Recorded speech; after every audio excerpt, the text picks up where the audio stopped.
Exercise number 17.5 में हमारे पास 3 topics थे।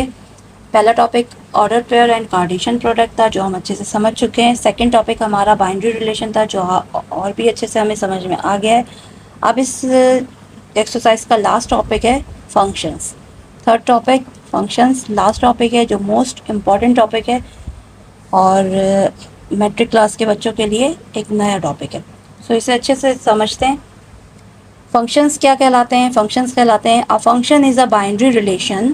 फंक्शन जो होता है एक बाइनरी रिलेशन होता है in which for each elements of domain, जिसके अंदर आपके पास क्या है, in which for each element, तमाम एलिमेंट्स यानी ईच एलिमेंट्स ऑफ डोमेन के तमाम elements, there is one and only one element of range, यानी कि उसके अंदर आपके पास डोमेन का सिर्फ और सिर्फ एक एलिमेंट रेंज से जाके मिलता है।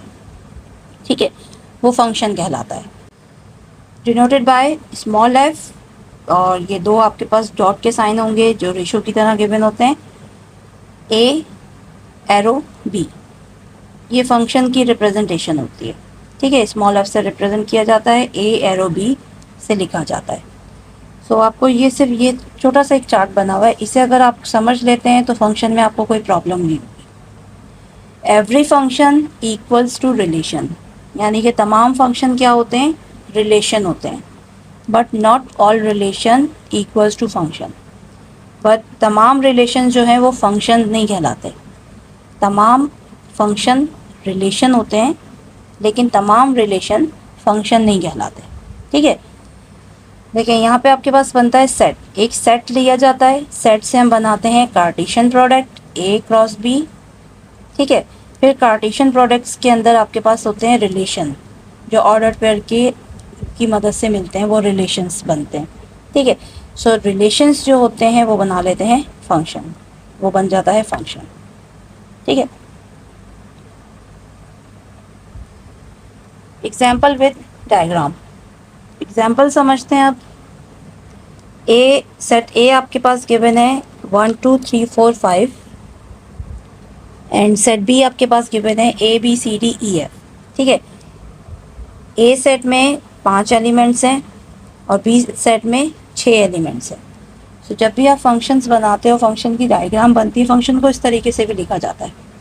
सेट ए के एलिमेंट्स को लिखेंगे 1 2 3 4 5, देन सेट बी के एलिमेंट्स को लिख देंगे उन्हीं के सामने A B C D E F इस डायग्राम के साथ। सेट ए एरो, ये जो एरो का साइन जा रहा है ये आपके पास फंक्शन कहलाएगा। ठीक है, सेट ए फंक्शन बना रहा है बी के साथ। ओके, अब क्या करना है, सेट ए के तमाम एलिमेंट्स को हम कहते हैं डोमेन। सेट ए के तमाम एलिमेंट्स क्या हो जाएंगे, डोमेन हो जाएंगे। सेट बी के तमाम एलिमेंट्स उसकी कोडोमेन कहलाती है। सेट ए के तमाम एलिमेंट्स डोमेन होते हैं, सेट बी के तमाम एलिमेंट्स कोडोमेन बनाते हैं। ठीक, अब क्या हो रहा है, अब इनका रिलेशन बनने जा रहा है। फर्स्ट एलिमेंट का फर्स्ट एलिमेंट के साथ, सेकंड का सेकंड के साथ, थर्ड का थर्ड के साथ, फोर्थ का फोर्थ के साथ, फिफ्थ का फिफ्थ के साथ। ये रिलेशंस बन गया। ये जो लंबी लंबी लाइंस जा रही हैं इन्हें हम कहते हैं इमेज, यानी कि डोमेन की को डोमेन से जो इमेज बन रही है, एक जो लाइन जा रही है, ये इमेज बन रही है। ठीक है, अब देखिए सेट ए के तमाम एलिमेंट्स की इमेजेस बन गई, बट सेट बी के तमाम एलिमेंट्स की इमेज नहीं बनी। लास्ट में एक आपके पास एलिमेंट रह गया है। सही, अब जो इमेज बन चुकी है, जैसे ए की बनी बी सी डी ई, जो इमेजेस बन गई हैं वो आपके पास कहलाएंगी range. Clear? Set A set B, set A को डोमेन कहते हैं, सेट बी को कोडोमेन कहते हैं। फिर इनके साथ जो रिलेशन बन रहा होता है, ये जो रिलेशन बन रहा है, जो लाइंस जा रही हैं, ये कहलाती है इमेज। सेट बी में रेंज मौजूद होती है।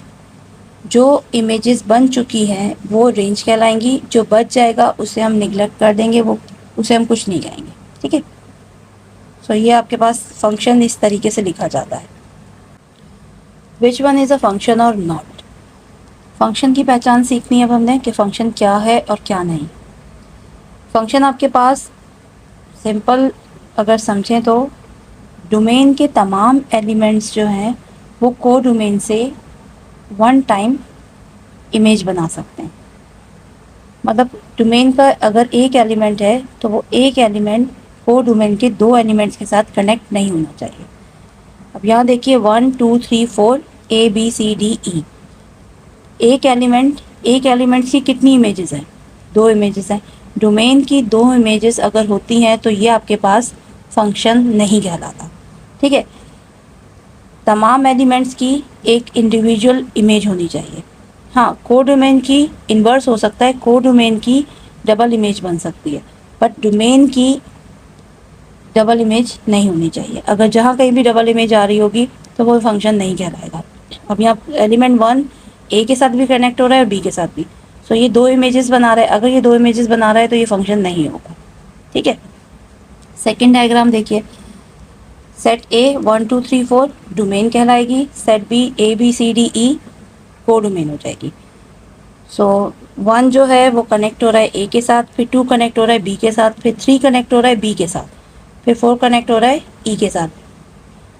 ठीक है, सी और डी आपके पास वो बच गए। अब बच जाएंगे तो उससे फ़र्क नहीं पड़ता, हमने सिर्फ चेक करना है कि फंक्शन है या नहीं है। सो देखें 1 2 3 4 डोमेन के तमाम एलिमेंट्स एक एक इमेज बना रहे हैं एलिमेंट्स के साथ, बी के एलिमेंट्स के साथ, यानी कोडोमेन के एलिमेंट्स के साथ एक एक एलिमेंट्स बना रहे हैं। बट यहाँ पे बी जो है, कोडोमेन का जो बी एलिमेंट है वो दो इमेजेस बना रहा है डोमेन की एलिमेंट्स के साथ, 2 और 3 के साथ। ठीक है, तो इन्वर्स हो सकता है। अगर ये इन्वर्स हो रहा है सो ये फंक्शन है। कोडोमेन इंडिविजुअली सिंगल इमेज बनाता है, वो कभी भी डबल इमेज नहीं बनाएगा। अगर डबल इमेज बना रहा है तो फिर वो फंक्शन नहीं है। ठीक है, ये पहचान है इसके फंक्शन की। अब स्टार्ट करते हैं एक्सरसाइज 17.5 का question number 7। If relation R equals to curly bracket small bracket x comma y bracket close such that y equals to 2x plus 5 curly bracket is in z is called integers. ठीक है, then वो कह रहे हैं एक relation आपके पास, ये condition given है, एक रिलेशन है जो इसके मुताबिक है और इज इन इंटीजर, और वो इंटीजर से बिलोंग करता है। Then find part 1, find range if domain is this. वो कह रहे हैं रेंज मालूम करो, डोमेन आपके पास है -2 -1 0 1 2, इसकी हमें रेंज मालूम करनी है। अब रेंज आप लोगों ने सीखा है, रेंज क्या होती है? किसी भी आपके पास जो भी आपके पास ऑर्डर पेयर गिवन होते हैं उनका जो फर्स्ट एलिमेंट होता है वो डोमेन होती है, जो सेकेंड एलिमेंट होता है वो रेंज होती है। सो पहले हमें इनके ऑर्डर पेयर देखने पड़ेंगे, देन उसके बाद हम इससे चेक करते हैं। ठीक है, गिवन कंडीशन आपको क्या गिवन है? कंडीशन उन्होंने आपके पास एक कंडीशन गिवन करके दी है, x y and then y equals to 2x plus z, ये एक इक्वेशन गिवन है। इसकी मदद से हमें रेंज मालूम करनी है। ठीक है, कोडोमेन -2 -1 0 1 2 हमने कंसिडर कर लिया कि y इक्वल 2x प्लस 5, ये एक इक्वेशन है। ठीक, अब क्या करना है आपने, हम जानते हैं x बराबर होता है डोमेन के, y बराबर होता है रेंज के। सो एक्स वाई को हम ऑर्डर पेयर में लिख सकते हैं। ठीक है, तो x क्या है आपके पास? डोमेन है। अब यहाँ पे x गिवन है, x डोमेन होगी और y आपके पास रेंज कहलाएगी। सो इस इक्वेशन के मुताबिक हम इसे सॉल्व करते हैं। सबसे पहले हम पुट करेंगे x इक्वल्स टू -2, डोमेन हमारे पास गिवन है ना, ये सारे डोमेन है, यानी ये सारे x के नंबर है 1 2 3 4 5 आपके पास डोमेन्स गिवन है, 5 हमें रेंज मालूम करनी है। सो आप सबसे पहले -2 पुट करेंगे इक्वेशन के अंदर, y equals to 2 -2 plus 5, 2 2 4 -4 5 plus 5, answer आया 1। तो y इक्वल्स टू 1, तो पहले आपके पास रेंज आ गई, हमने -2 पुट किया, आंसर आया 1, रेंज 1 आ गई। अब सेकेंड पुट करते हैं, सेकेंड डोमेन -1 पुट किया, कैलकुलेशन की, आंसर आ गया y इक्वल्स टू 3। तो ये आपके पास सेकेंड रेंज मालूम हो गई सेकेंड डोमेन की। अब आते हैं थर्ड के ऊपर। थर्ड आपके पास क्या गिवन है? पुट x इक्वल्स टू 0, तीसरी डोमेन आपके पास 0 गिवन है, x की जगह आप 0 पुट करेंगे, कैलकुलेशन करेंगे, then y equals to 5, range आपके पास आंसर आ गया 5। सेम इसी तरीके से नंबर 4, 1 गिवन है डोमेन, सो डोमेन आपने 1 पुट की, आंसर आया 7। ठीक है, 5 x इक्वल्स टू 2 पुट किया, 2 पुट करने के बाद कैलकुलेशन करने के बाद आंसर आ गया 9। सो रेंज आपके पास क्या हो गई? 1 3 5 7 9, range equals to 1 3 5 7 9, answer. Question number 7 part 2, find domain if range is 11, 13, 15, 17। Part 1 में डोमेन गिवन थी, रेंज मालूम किया था। पार्ट 2 में रेंज गिवन है, डोमेन मालूम करना है, यानी कि y गिवन है, हमें x मालूम करना है। ठीक है, सोल्यूशन गिवन कंडीशन आपके पास सेम वही कंडीशन गिवन है, y इक्वल है 2x प्लस 5k, और ये इंटीजर्स हैं, सारे इंटीजर्स गिवन है। रेंज इक्वल्स टू 11, 13, 15, 17 कंसिडर किया आपने इस इक्वेशन को। अभी इस इक्वेशन को हमने अरेंज किया, x को सेपरेट किया क्योंकि हमें यहाँ पे x की वैल्यू फाइंड आउट करनी है, तो x आप सेपरेट कर लोगे। जब ये सेपरेट हो जाएगा, और हम जानते हैं x जो है डोमेन है, y रेंज कहलाती है।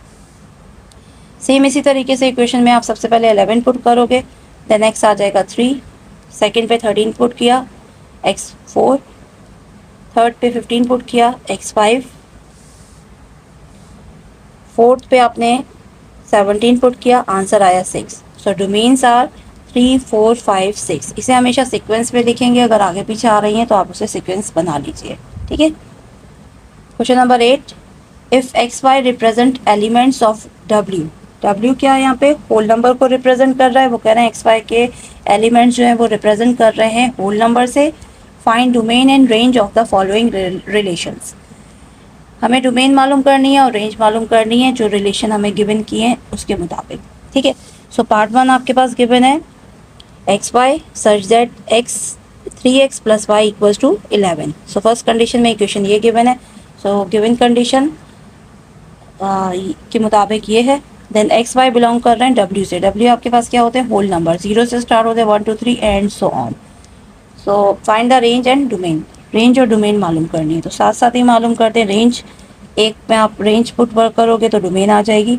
सो यहाँ आपके पास क्या गिवन है, आपकी मर्जी, आप इसे रेंज कह दीजिए या डोमेन कह दीजिए। ठीक है, उन्होंने खुद कहा है कि एक्स वाई बिलोंग कर रहे हैं होल नंबर से, तो पार्ट 1 में हम इसे डोमेन कहते हैं, पार्ट 2 में इसको रेंज बना लेंगे।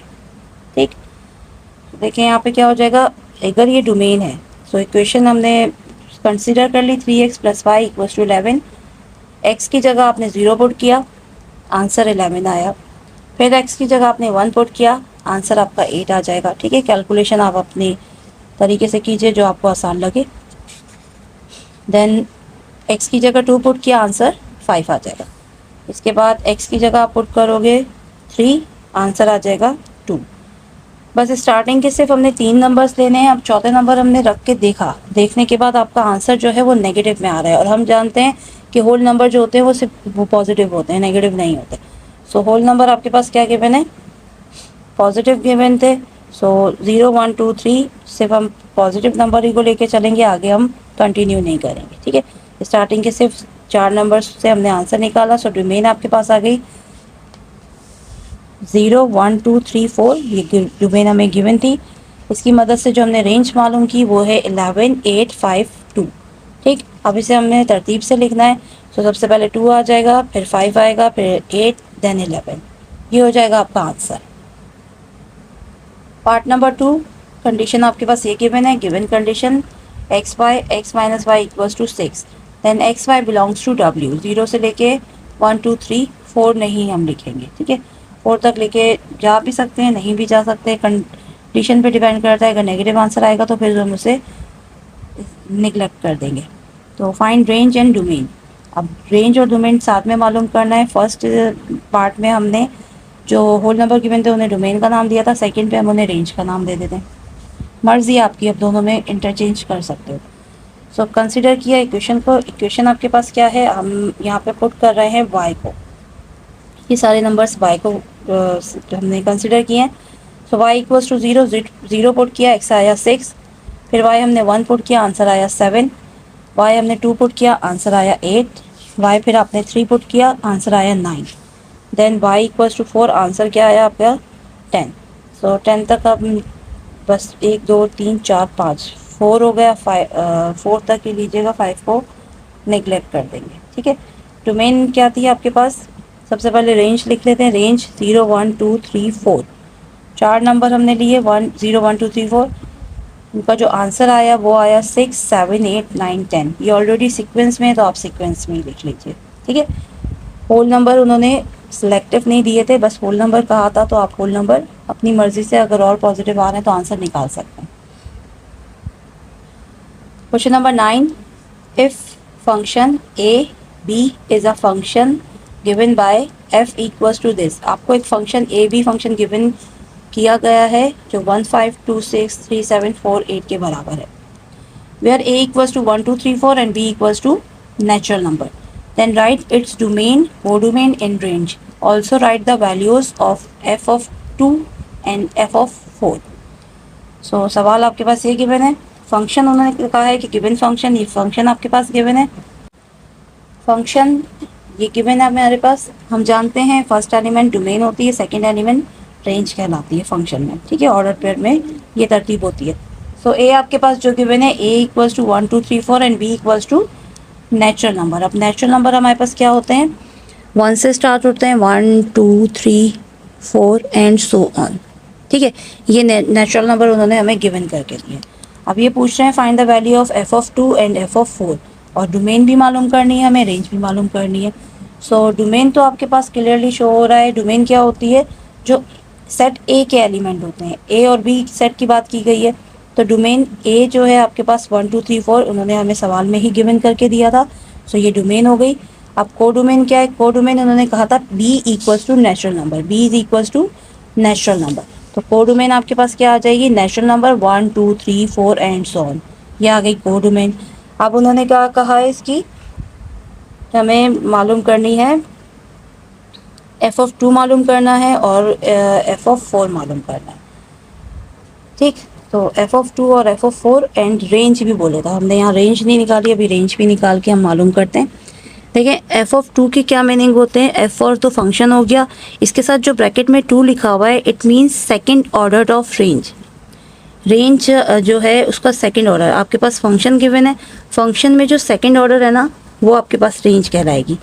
ये फंक्शन है first second order, second order ये है, सेकेंड ऑर्डर में रेंज किसके बराबर है, 6 के बराबर है, तो दिस इज 6, आंसर आ जाएगा। इसी तरीके से F of 4, function 4, fourth order 1 2 3 4, fourth order या फोर्थ ऑर्डर पेयर, ठीक है। ऑर्डर पेयर लिख लीजिए इसको, वो ज़्यादा बेहतर रहेगा।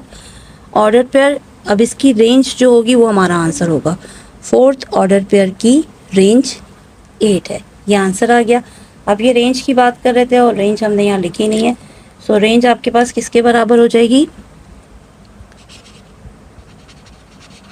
रेंज इक्वल्स टू, हम जानते हैं फंक्शन, ये गिवन फंक्शन में सेकंड एलिमेंट्स जितने भी हैं वो रेंज कहलाएंगे।